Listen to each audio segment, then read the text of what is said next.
So I wanted to do this video as a part two from the video I did the other day about Andrew Bustamante, the intelligence CIA spy.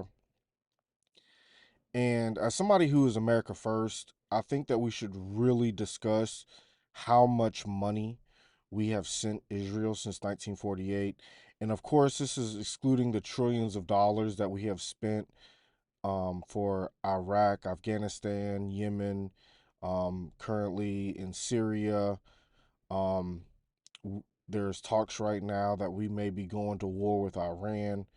Um, so, of course, since 2001, we've roughly been in about seven um, Islamic nations, and all of this has been strategically done as offensive wars for the betterment, so-called betterment of Israel, who is our ally. Now, of course, this week, uh, yesterday, Donald Trump was inaugurated as the 47th president. As of right now, there is this supposed ceasefire between Israel and Hamas. We will see how that ends up. We have been tricked a million times by this.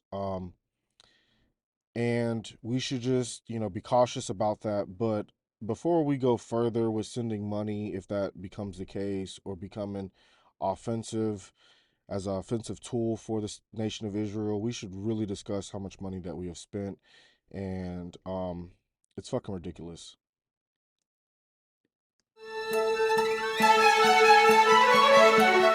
How much of American taxpayers' dollars goes towards arming Israel each year? And how much has the U.S. sent to Tel Aviv since the foundation of the Israeli state? Let's take a look.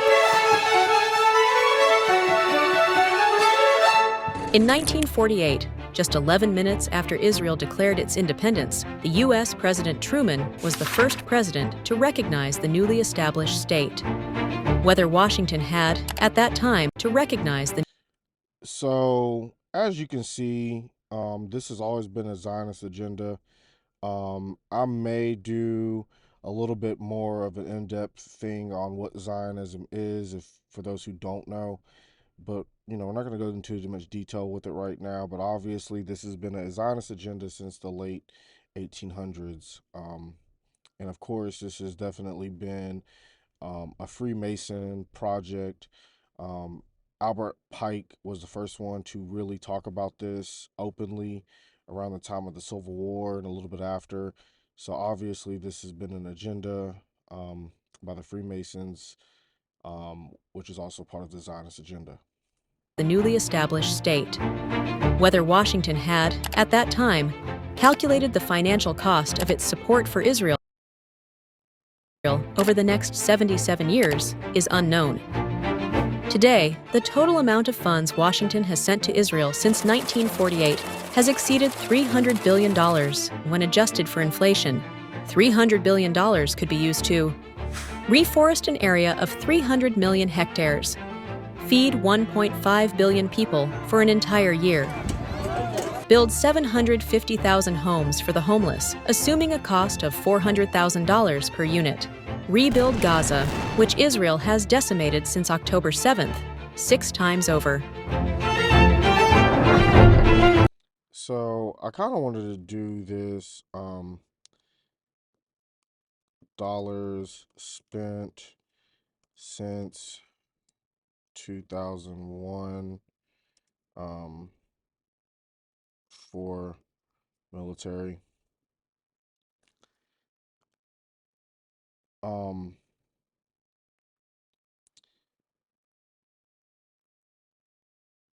so literally, I think that this is a low number. I've obviously heard somewhere, we'll pull it up, that it's $24 trillion, but $8 trillion is a ridiculous amount of money.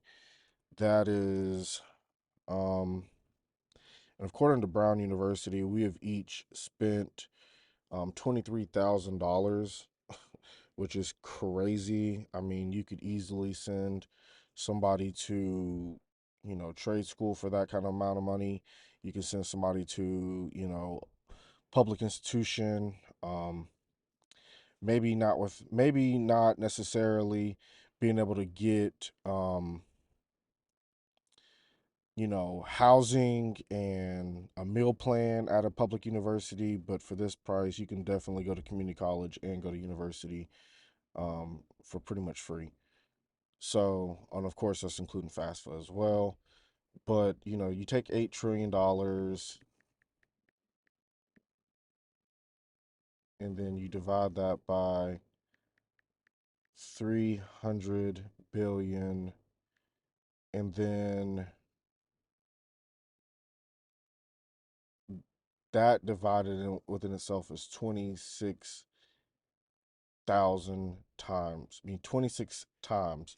So literally, just according to this low level, um, right here of 8 trillion, um, we could have at least, you know, we could have fixed our infrastructure. We could have helped the homeless. Um, there is a lot that's kind of going on with that. Um,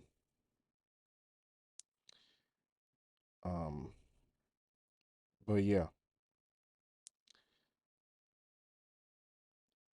but let's keep going.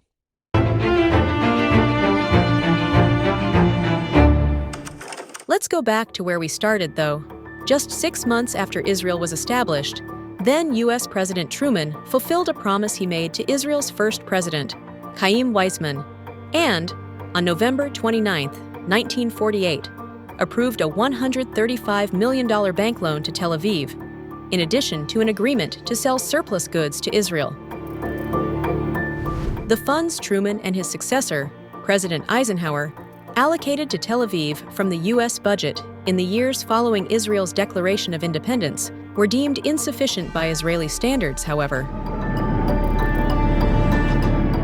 Along with other Jewish groups in the U.S., AIPAC, the American Israel Public Affairs Committee, which was formed in 1951, just 3 years after the Israeli state was founded, began to actively support John F. Kennedy's 1960 presidential campaign. These efforts were rewarded in 1961, when the newly elected President Kennedy agreed to the first direct arms sales deal with Tel Aviv. A year later, Washington supplied Hawk missiles to Israel, the first military aid credits extended to the new state, and a move that opened the floodgates for further weapons sales to Israel.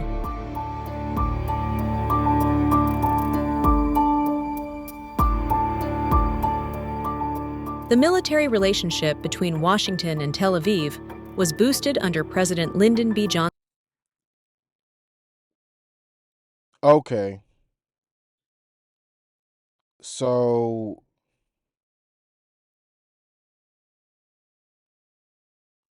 we cannot forget the fact that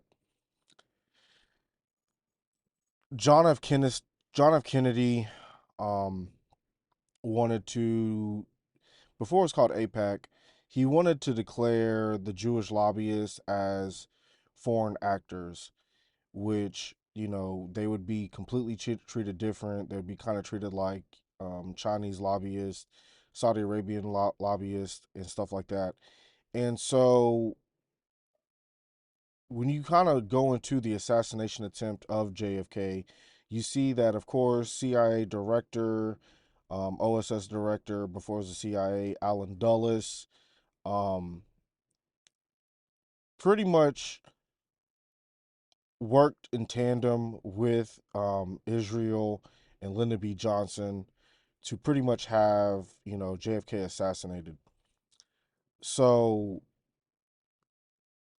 we're definitely probably going to look at Candace Owens' video. If I don't get to it, you should definitely look it up. And it kind of talks about what happened with USS Liberty, and how Lyndon B. Johnson kind of glazed over it, um, and pretty much just glazed Israel as they literally did an attack on U.S. Navy military. So. By 1965, the U.S. had shifted from providing Israel with purely defensive weapons, like the Hawk anti-aircraft missile system, to supplying it with offensive military equipment, including M48 Patton tanks. In 1966, a deal worth approximately $72 million was signed by both parties, through which 48 A-4 Skyhawk jets were delivered to Israel by the U.S., marking a significant escalation in Washington's military support for the Israeli state.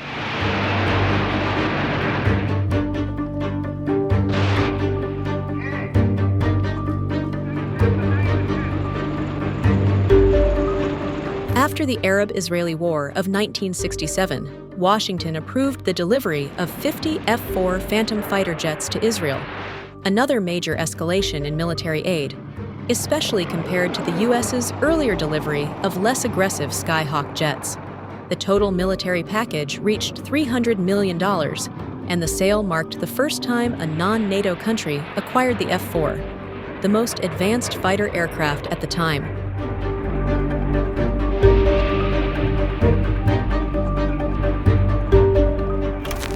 During the ensuing Nixon administration, U.S. aid to Israel soared, exceeding $500 million per year.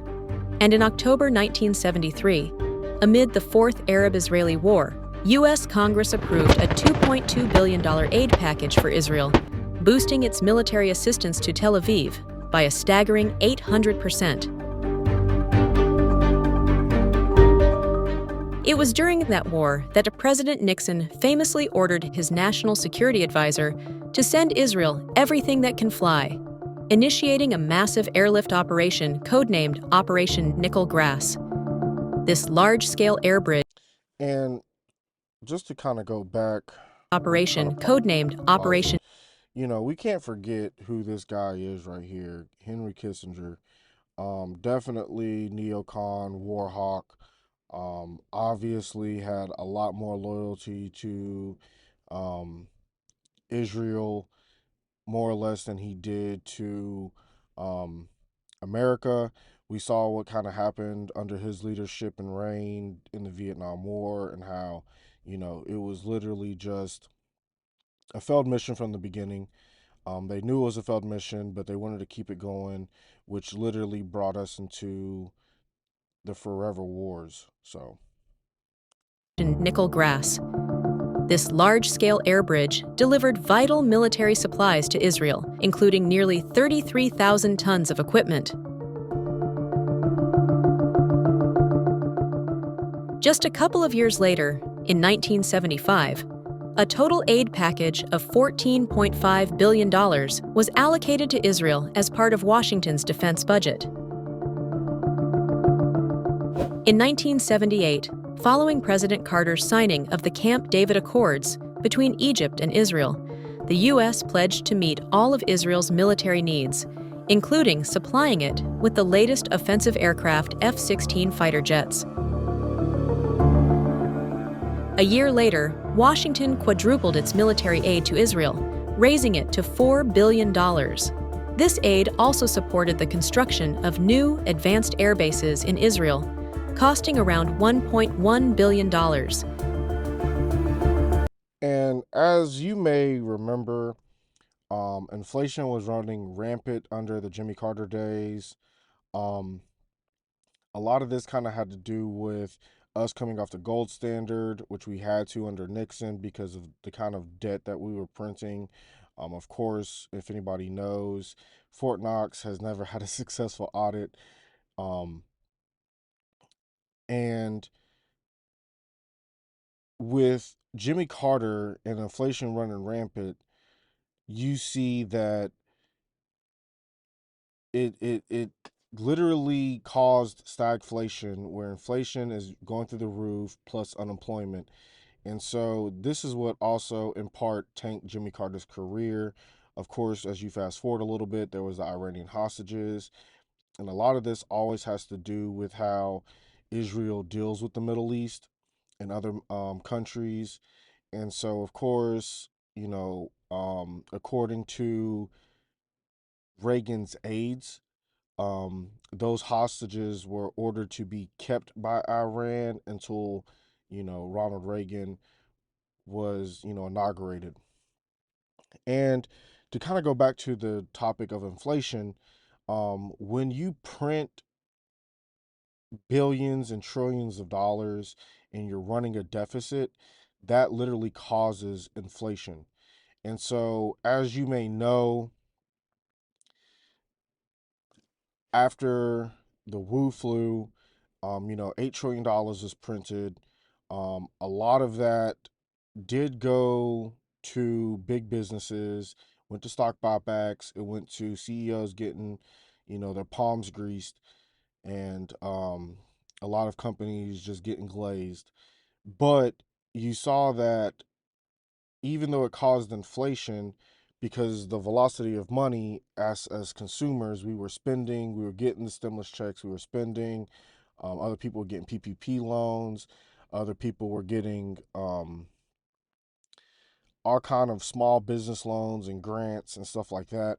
Um, so that allows the contribution to kind of flow from individuals that are us as consumers.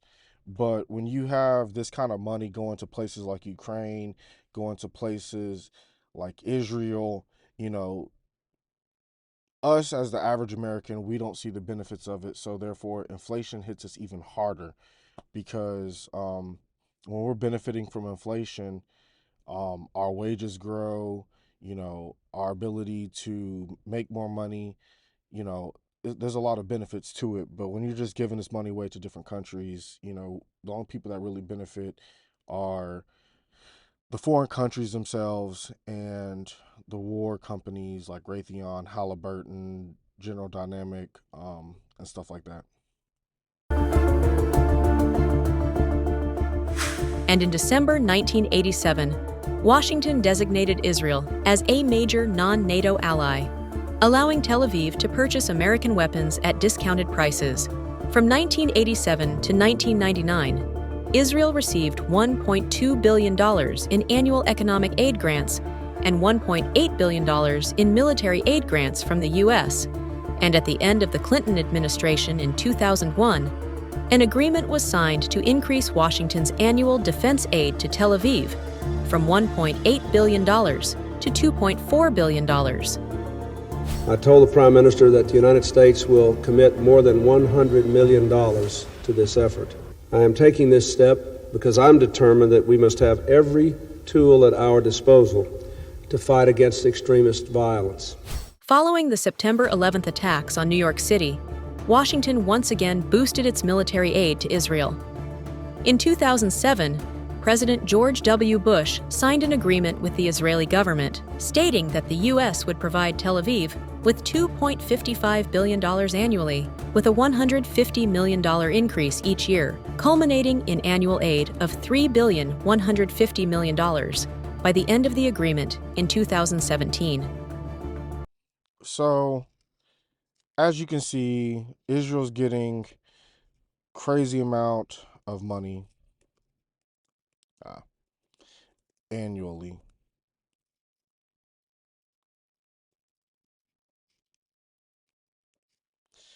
And so Israel does get a form of universal health care. It is considered a basic right. Um, they don't necessarily have to have the same issues that we do. Obviously, AI is tripping right now, but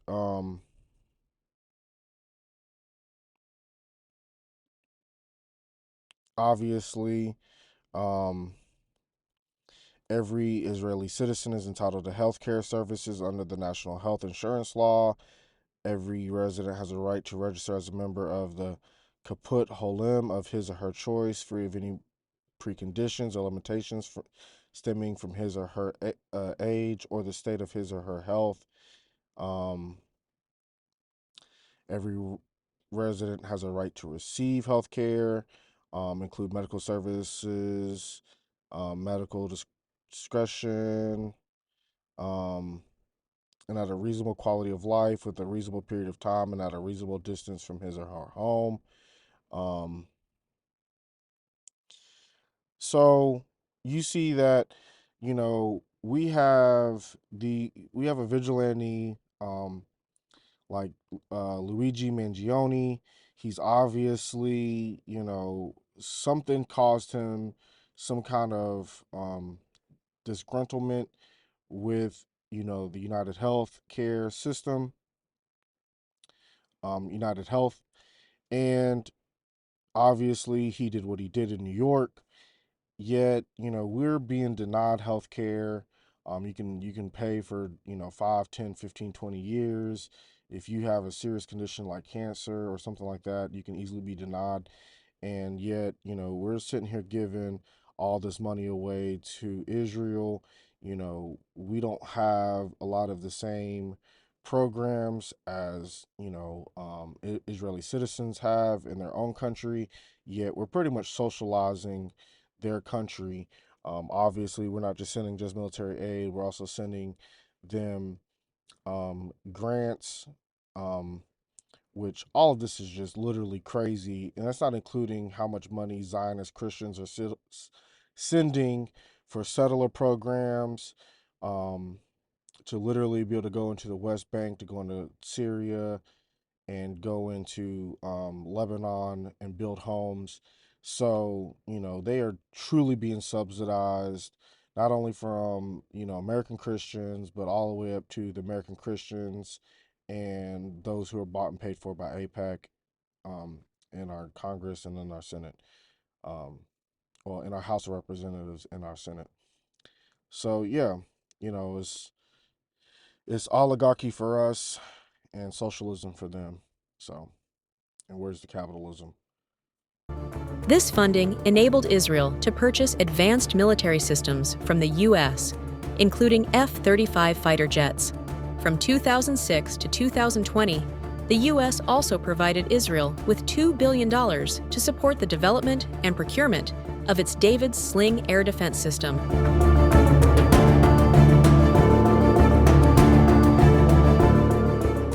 During President Obama's administration, the U.S. allocated a total of $1.6 billion between 2011 and 2021 to support Israel's Iron Dome defense system, and in 2014, during Israel's summer assault on Gaza, Washington provided additional funding to bolster Israel's Iron Dome capabilities. Thank you. Thank you. I appreciate it.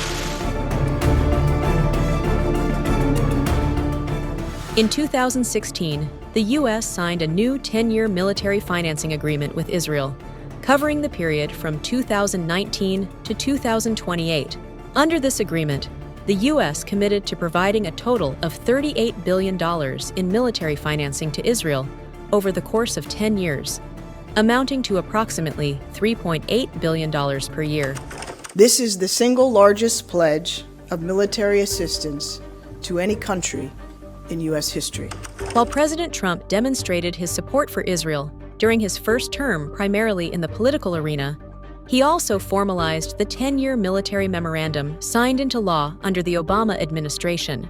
Additionally, Trump provided Israel with an extra $705 million in funding for missile defense systems.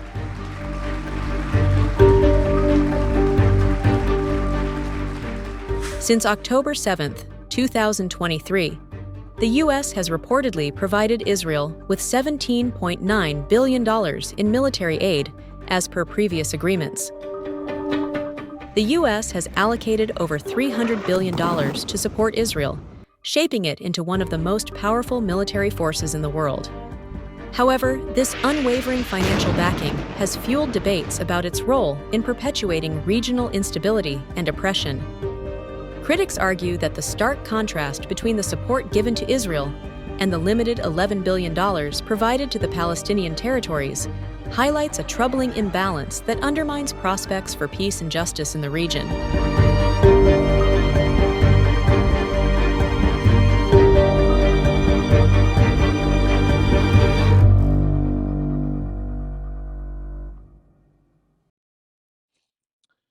But I definitely wanted to um, review this. Um, uh,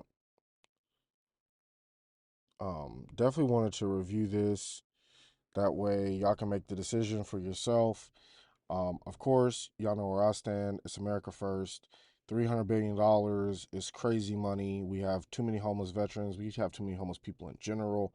Um, our healthcare system is out of whack. Our infrastructure, even though an infrastructure bill was recently passed, is still not enough. Um,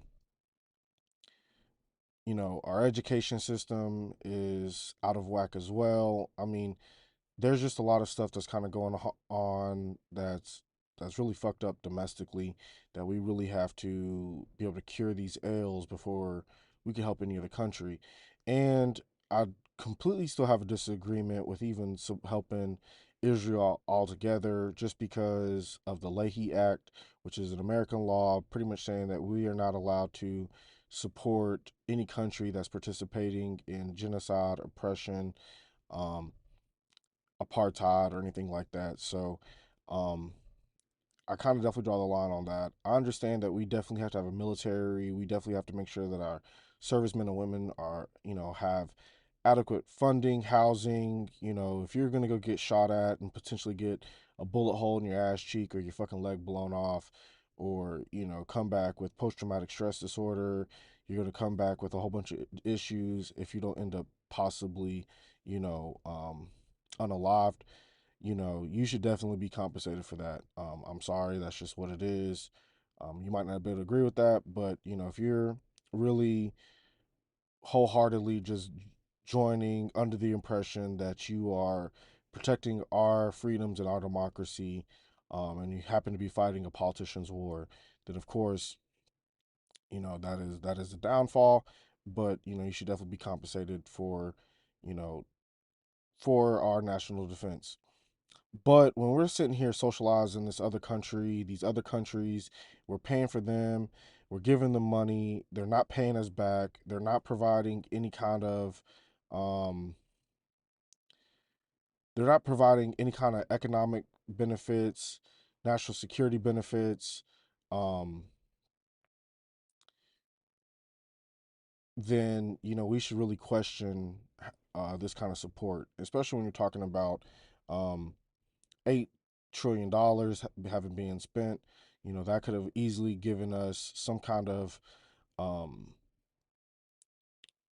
at least a public option for healthcare. Um, it could have definitely provided some kind of higher education, could have definitely given us some kind of better infrastructure. So, you're talking about trillions of dollars just defending this country. And the only people who's actually making money is not the servicemen and women. It's not um, the American consumer, the American working class, but it is the oligarchic um, billionaires that run these defense companies. Boeing is out here making shitty ass planes for the average consumer, but yet, they're getting these military contracts. Um, Most people don't actually benefit from Raytheon and Halliburton. And so the only people who's really getting this money are the CEOs, these stockholders, especially with stock buybacks, and these politicians. So, yeah, that is it for this video. But definitely gonna keep y'all up to date on what's kind of going on now that Trump is president. Um, I'm pretty sure he's gonna provide a lot of he's probably just gonna provide a lot of content. That's just who he is. But y'all be good, y'all be safe, peace.